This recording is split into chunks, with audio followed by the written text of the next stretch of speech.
LR, the liberal redneck here, coming to you from a country with a huge problem involving guns and whether or not our citizens have the right to own them.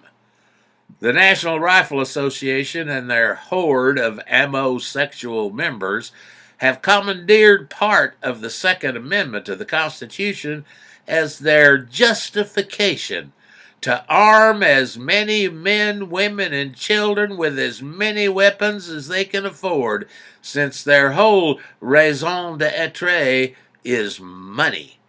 The only right they care about is the right of munitions manufacturers to flood the market with weapons of mass murder. The slogan of the NRA is the last half of the Second Amendment, which reads, "The right of the people to keep and bear arms shall not be infringed." It is part of the Constitution, and on the surface, as posed by the NRA, it seems legitimate, until you add the first half of the Second Amendment to the mix. Keep in mind that the Second Amendment was written in 1791, and it was a very different world than today. The young nation had no standing army and relied completely on volunteers to defend its borders. That being said, the part left out of the NRA slogan reads, "A well-regulated militia being necessary to the security of a free state." In 2019, we have the largest military force in the world, and a well-regulated militia is no longer needed.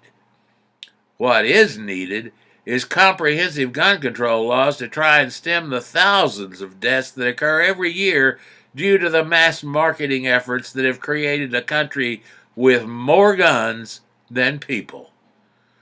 The right to bear arms is in desperate need of infringement.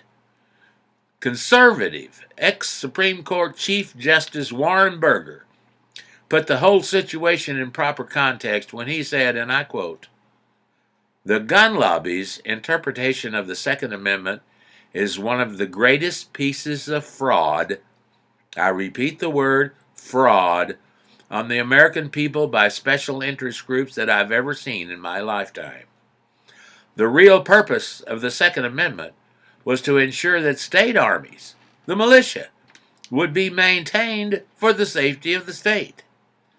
The very language of the Second Amendment refutes any argument that it was intended to guarantee every citizen an unfettered right to any kind of weapon he or she desires."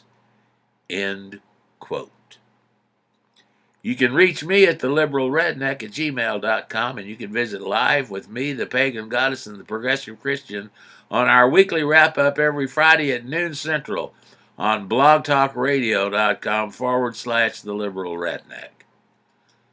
Thanks for watching.